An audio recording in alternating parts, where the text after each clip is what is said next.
জানাবো মিটফোর্ডে ব্যবসায়ী সোহাগ হত্যাকাণ্ড, রাজনীতির দাবার গুটি, অধরা দুই ঘাতক।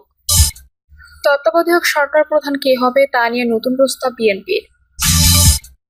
মিটফোর্ডে ব্যবসায়ী সোহাগ হত্যাকাণ্ড, রাজনীতির দাবার গুটি, অধরা দুই ঘাতক। ওরা কারা, কি তাদের পরিচয়? তারা কি পেশাদার খুনি নাকি রাজনৈতিক কর্মী, না পতিত স্বৈরাচারের দোসর? আলোচিত ব্যবসায়ী সোহাগ হত্যাকাণ্ড নিয়ে রাজনীতির মাঠে দাবার গুটি হয়ে ওঠা ঘাতকদের নিয়ে এমন অনেক প্রশ্ন ঘুরপাক খাচ্ছে চারদিকে। ইতিমধ্যে নেট দুনিয়ায় ছড়িয়ে পড়েছে তাদের এক এক পরিচয়।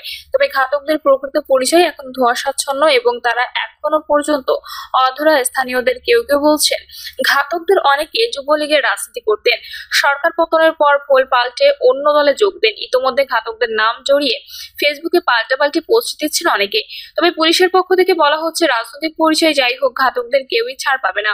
বিএনপি সহ বিভিন্ন রাজনৈতিক দলের পক্ষ থেকে ইতিমধ্যে বিচারের দাবি জানানো হয়েছে। এদিকে ঘটনার পর সামাজিক যোগাযোগ মাধ্যমে ছড়িয়ে পড়া ভিডিও চিত্র নিয়ে নানা ধরনের সন্দেহ এবং সংশয়ের দানা বাঁধছে।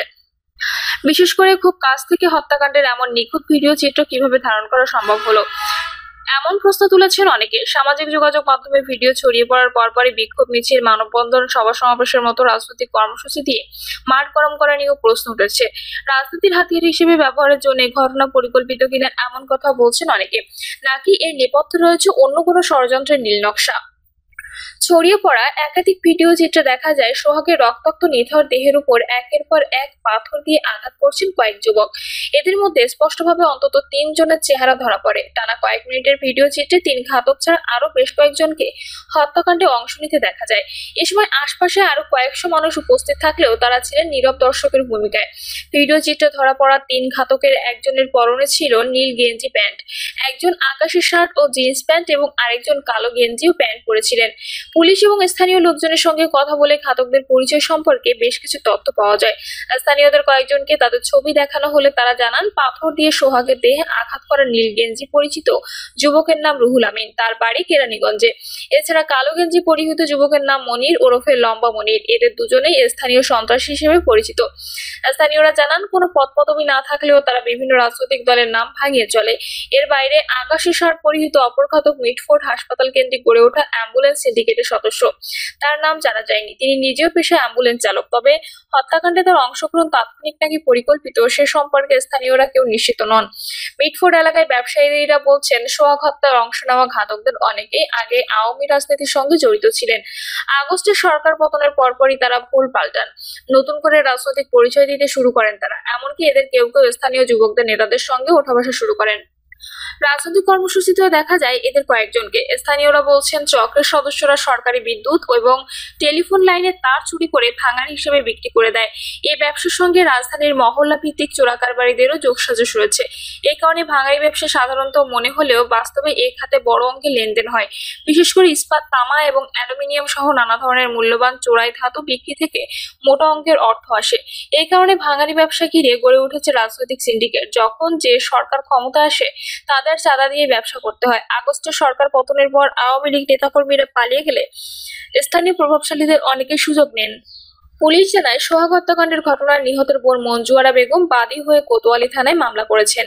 সেখানে ঘটনার সঙ্গে সরাসরি জড়িত হিসেবে মাহমুদুল হাসান, মহিল, সারোয়ার হোসেন টিটু, মনির ওরফে ছোট মনির, আলমগীর, মনির ওরফে লম্বা মনির সহ আরো অনেকে, প্রায় 15 থেকে 20 জনকে আসামি করা হয়েছে। এদের প্রত্যেককে গ্রেপ্তারে সরকারের সর্বোচ্চ পর্যায় থেকে নির্দেশ দেওয়া হয়েছে। বিশেষ করে পাথর হাতে নৃশংসতা চালানো 3 যুবককে ধরতে পুলিশ ও র্যাবের একাধিক টিম মাঠে কাজ করছে। নিহতের ভাগ্নি মিম আক্তার জানান তার মামার পরিচিত লোকজনই এই হত্যাকাণ্ডের সঙ্গে জড়িত। তার মামা স্থানীয় বিএনপি রাজনীতির সঙ্গে যুক্ত ছিলেন এবং মিটফোর্ড এলাকায় ব্যবসা করতেন। কিন্তু টিটি মহিষ স্থানীয় আরো কয়েকজন এই ব্যবসায় ভাগ বসাতে চাচ্ছিল। ব্যবসার 50% অংশীদার দাবি করেছিল তারা, কিন্তু ভাগ না পেয়ে তারা মামাকে নির্মমভাবে খুন করে। আদালত সূত্র জানায় সোহাগ হত্যাকাণ্ডের ঘটনায় এখনো পর্যন্ত মোট 7 জনকে গ্রেপ্তার করা হয়েছে। এরা হলেন মাহমুদুল হাসান মহিন, তারেক রহমান ওরফে রবিন সহ আরো কয়েকজন। এদের মধ্যে রবিন অস্ত্র মামলা দায় স্বীকার করে শনিবার আদালতে জবানবন্দি দেন। রোববার আলমগীর ও মনির ওরফে লম্বা মনিরকে 5 দিনের রিমান্ডে নেওয়া হয়েছে। এই ঘটনায় ছড়িয়ে পড়া ভিডিও চিত্র নিয়ে নানা ধরনের সংশয় দানা বাঁধছে। বিশেষ করে হত্যাকাণ্ডের খুব কাছ থেকে ভিডিও ধারণ এবং দ্রুততম সময়ে তা ছড়িয়ে দেওয়ার ষড়যন্ত্রের গন্ধ পাচ্ছেন অনেকে। কেউ কেউ বলছেন ছড়িয়ে পড়া ভিডিও চিত্রের উৎস খোঁজ করলে কেঁচো খুঁড়তে সাপ বের হতে পারে। তখন হয়তো এমন নৃশংস ঘটনার আসল রহস্য বেরিয়ে আসবে। নাম প্রকাশে অনিচ্ছুক মিটফোর্ড এলাকার এক ব্যবসায়ী বলেন, হত্যাকাণ্ডের সময় খুব কাছ থেকে একটি ভিডিও চিত্র ধারণ করা হয়। প্রশ্ন হচ্ছে, এত কাছ থেকে কিভাবে ভিডিও করা সম্ভব হলো? কারণ নৃশংস এই হত্যাকাণ্ডের সময় আশপাশে সবাই ছিলেন ভীত সন্ত্রস্ত। তবে তদন্ত সংশ্লিষ্টদের অবশ্য ভিন্ন মত। পুলিশের দাবি, ছড়িয়ে পড়া ভিডিও চিত্রের বেশিরভাগই ঘটনাস্থলের আশপাশে সিসি ক্যামেরায় ধারণকৃত। এছাড়া হত্যাকাণ্ড ঘটেছে প্রকাশ্য রাস্তায়। এ সময় প্রত্যক্ষদর্শীদের কেউ কেউ ভিডিও ধারণ করে। ভিডিও চিত্রে স্পষ্টভাবে চেহারা দেখা গেলেও ঘাতকরা গ্রেপ্তার না হওয়া প্রসঙ্গে জানতে চাইলে মহানগর গোয়েন্দা পুলিশের যুগ্ম কমিশনার নাসিরুল ইসলাম বলেন, ভিডিও চিত্রে কয়েকজনকে পাথর দিয়ে উপর্যুপরি আঘাত করতে দেখা যায়। এদের মধ্যে নীল গেঞ্জি এবং আকাশি শার্ট পরিহিত দুই যুবককে গ্রেপ্তারের চেষ্টা চলছে। এ নিয়ে ডিবির একাধিক টিম কাজ করছে। রাজধানীর পুরান ঢাকায় মিটফোর্ড হাসপাতাল এলাকায় সন্ধ্যায় চাঁদ মিয়া ওরফে সোহাগ নামে এক ব্যবসায়ীকে পিটিয়ে ও পাথর দিয়ে থেতলে হত্যা করা হয়। এরপর তার নিথর দেহ সড়কে ফেলে নৃশংস কায়দায় ঘাতকরা উল্লাসে মাতে। পরে এই ঘটনায় ভিডিও চিত্র সামাজিক যোগাযোগ মাধ্যমে ছড়িয়ে পড়লে দেশ জুড়ে প্রতিবাদের ঝড় ওঠে। এরপর দৃশ্যমান হয় পুলিশের তৎপরতা। তত্ত্বাবধায়ক সরকার প্রধান কে হবে তা নিয়ে নতুন প্রস্তাব বিএনপির। তত্ত্বাবধায়ক সরকারের প্রধান কে হবে তা নিয়ে নতুন কয়েকটি প্রস্তাব দিয়েছে বিএনপি। গতকাল রাজধানীর ফরেন সার্ভিস একাডেমিতে জাতীয় ঐকমত্য কমিশনের সঙ্গে আলোচনা শেষে সাংবাদিকদের তিনি এসব প্রস্তাবের কথা তুলে ধরেন দলটির স্থায়ী কমিটির সদস্য সালাউদ্দিন আহমদ। তিনি বলেন, তত্ত্বাবধায়ক সরকার ব্যবস্থায় জুডিশিয়ারিকে বাদ রেখে তার আগে কয়েকটি বিকল্প প্রস্তাব রাখা যায় কিনা এ ব্যাপারে সবাই একমত এবং তত্ত্বাবধায়ক সরকার ব্যবস্থা পুনর্বহালের ক্ষেত্রে তো দ্বিমত সারা জাতির মধ্যেই নেই, সবাই একমত। কিন্তু সেই তত্ত্বাবধায়ক সরকার ব্যবস্থা আগের পুরোটাই হচ্ছে জুডিশিয়ারি নির্ভর। তো সেজন্য সে জুডিশিয়ারি নির্ভর প্রস্তাবগুলোর বাইরে যদি কয়েকটি প্রস্তাবে আমরা আগে একমত হতে পারি সবাই মিলে, তাহলে জুডিশিয়ারিকে বিতর্কের বাইরে রাখা যায়।